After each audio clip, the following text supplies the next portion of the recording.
എന്താ ഇങ്ങനെ പുറത്തിറങ്ങി നിൽക്കണത്? പ്രാന്തൽ വെക്കാൻ വന്നതാ. അത് ഞാൻ വന്നിട്ട് കൊണ്ട് വെച്ചാലും മതിയല്ലോ. കണ്ണി കണ്ടവന്മാരൊക്കെ നടക്കുന്ന സ്ഥല. നീ ഇങ്ങനെ അണിഞ്ഞിറങ്ങി വിളക്കിന്റെ മുമ്പിൽ നിന്നാല് ഞാനൊന്നും പറയണില്ല. ഞാൻ പകല് മുഴുവൻ വാതിലടിച്ച് അകത്തിരിക്കുകയായിരുന്നു.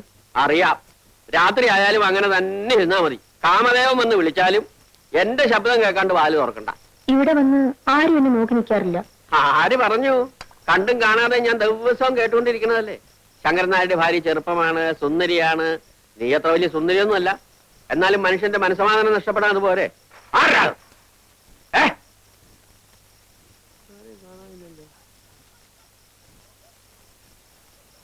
ചിലപ്പോ എനിക്ക് തോന്നിയതായിരിക്കും.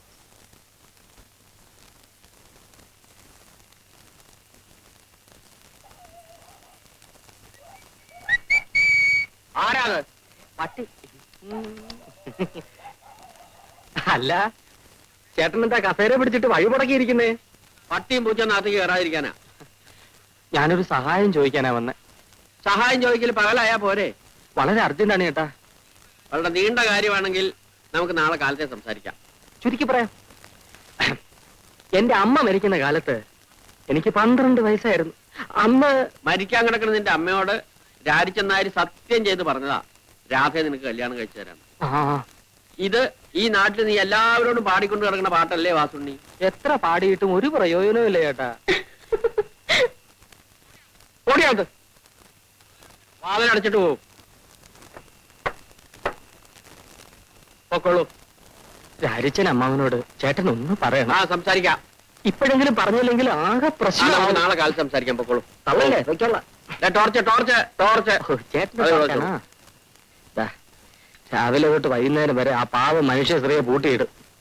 വയസ്സ് കാലത്തൊരു ചെറുപ്പക്കാരിയെ കല്യാണം കഴിച്ച് ബാക്കിയുള്ള ആണുങ്ങൾക്ക് ഈ പറമ്പ് കാലി കുത്തിക്കൂടെ.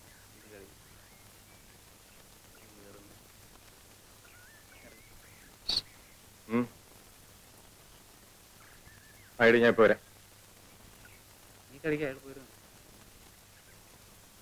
ഒരാളെ ഒന്ന് തല്ലി തരണം. അല്ല, ആളാരാ? ആളെ ഞാൻ കാണിച്ചു തരാം. പക്ഷെ കേശവൻ ചേട്ടൻ ഒറ്റയ്ക്ക് പോരാ. ആളൊത്തിരി കരുത്തനാ. ഒരു 2-3 പേരും കൂടെ വേണം. കാശ് എത്ര തരും? കാശൊക്കെ ഞാൻ തരാമെന്നേ. നമ്മളിനി അങ്ങനെ വല്ലതും ഉണ്ടോ? ഞാനില്ലേ. അതുകൊണ്ടാ കടം പറ്റില്ലെന്ന് പറഞ്ഞത്. ചേട്ടാ, എന്റെ കല്യാണം കഴിഞ്ഞിട്ട് ചേട്ടന് ആവശ്യമുള്ള പണം ഞാൻ തരാം. എന്നാ പിന്നെ കല്യാണം കഴിഞ്ഞിട്ടല്ല. അയ്യോ, അതിന് മുമ്പ് കല്യാണം. 50 രൂപ വെച്ചിട്ട് കാര്യം പറഞ്ഞാൽ മതി. 50 രൂപയ്ക്ക് ഞാൻ എവിടെ പോവും? പിന്നെ സാറേ, സാർ സാറേ ഓഫീസ് വിട്ട് വരികയായിരിക്കും. അതെ, ഞാൻ സാറിനെ കാണാൻ വീട്ടിലോട്ട് വരികയായിരുന്നു. അടിയന്തരം ഒരു 50 രൂപ കടം വേണം. എനിക്കല്ല, രാരിച്ചനമ്മാവനാ, രാധയുടെ അച്ഛന്.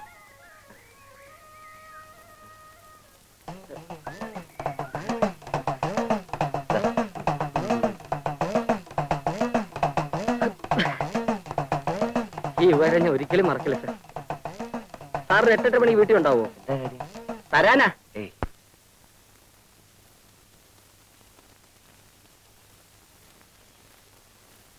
ഇവിടെ ആളില്ലേ? ആരാ? ഞങ്ങളാ.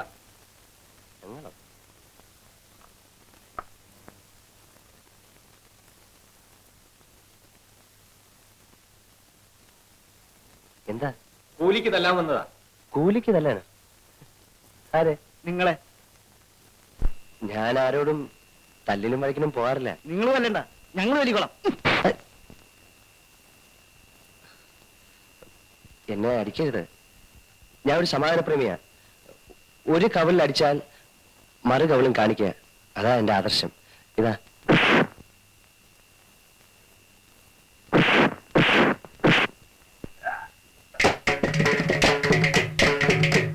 അപ്പൊ താനല്ലേ പറഞ്ഞു സമാധാനപ്രേമിയാണെന്ന്? അത് ഞാൻ പണ്ടൊരു പുസ്തകത്തിൽ വായിച്ചതാ. ഇപ്പോഴത്തെ കാലത്ത് പറ്റത്തില്ല.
ചോമയുണ്ടെ ഒറ്റ കെട്ടിക്ക് വാടാ.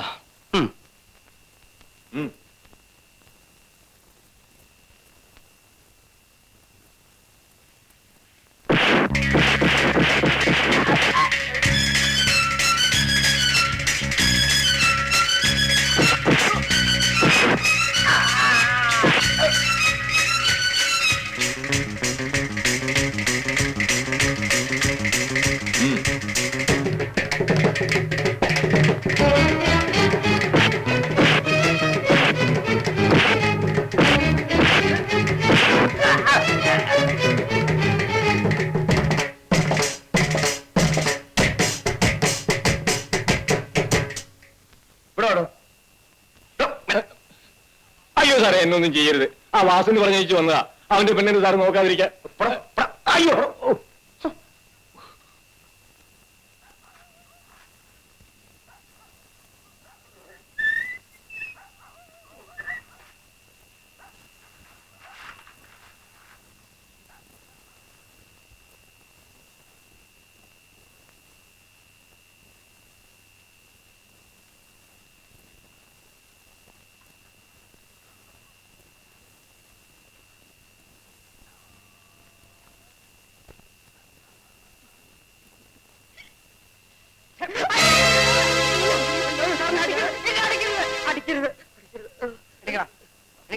സാറിന്റെ തേജസ് ഇപ്പോഴാണ് ഞാൻ മനസ്സിലാക്കിയത്.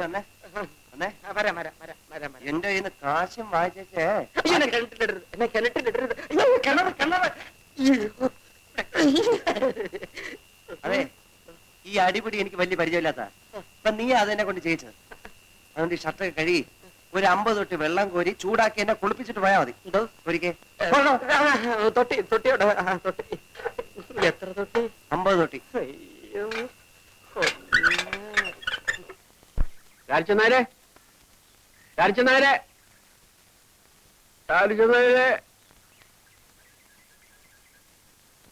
എന്താ?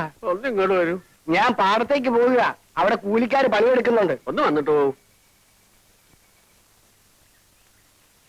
ഒന്നും കൂടെ കയറി വരും. ഒരു കാര്യം പറയാനാ. എന്നെ ഒന്ന് തുറന്നു വിടും. തുറന്നു വിടുക? ആ, ഇവിടത്തെ ആ കുരൂരുത്തം കെട്ടോളും നിങ്ങളുടെ അനന്തരവും വാസുണ്ണിയും കൂടെ ഇന്നലെ രാത്രി എന്നെ അതിനകത്തിട്ട് പൂട്ടിയിട്ട് ഒളിച്ചോടി പോയി. ആ, എന്റെ അനന്തരവൻ വാസുണ്ണി നിങ്ങളുടെ ഭാര്യയെ കൊണ്ടുപോയെന്നു? ശങ്കരനായരെ, ഞാൻ സത്യം പറയാമല്ലോ, എന്റെ അനന്തരവനായതുകൊണ്ട് പറയല്ല. അവൻ വളരെ നല്ലവനാണ്. നിങ്ങളുടെ ഭാര്യയെ അവൻ പൊന്നുപോലെ നോക്കിക്കൊടുത്തു. അതൊക്കെ ഇരിക്കട്ടെ. നാട്ടുകാർ അറിയുന്നതിന് മുമ്പ് എന്നെ ഒന്ന് തുറന്നു വിടും. ഗുരുവായൂരപ്പാ, എന്റെ ബാക്കിയുള്ള പെൺകുട്ടികൾ വലുതാകുന്നതിന് മുമ്പേ വാസുണ്ണിയെ നീ ഒരു കര പറ്റിച്ചല്ലോ. ഇനി ഈ വിളി കേൾക്കണ്ടല്ലോ. എവിടെ?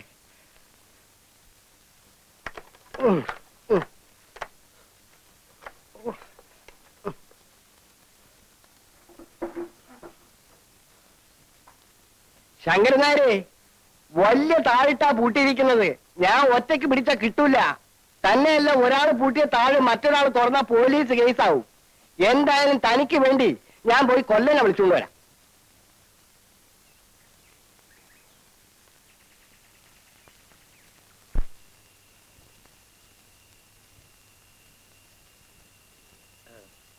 ഉറക്കായോ?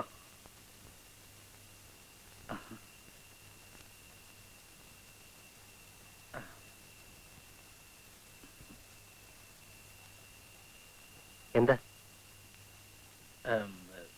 വീഡിയോ ഉണ്ടാവും ഒന്നെടുക്കാൻ? ഞാൻ വിളിക്കാറില്ല. തീപ്പെട്ടി?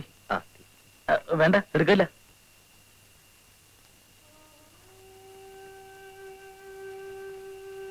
ഉറങ്ങാറല്ലേ? ഉറക്കം വരണില്ല. അതെന്താ ഉറക്കം വരാത്ത?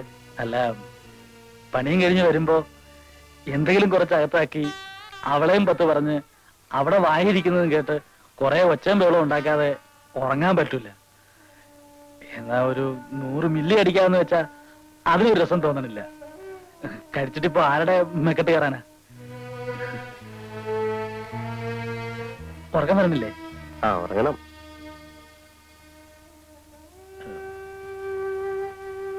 ഞാനെന്ന്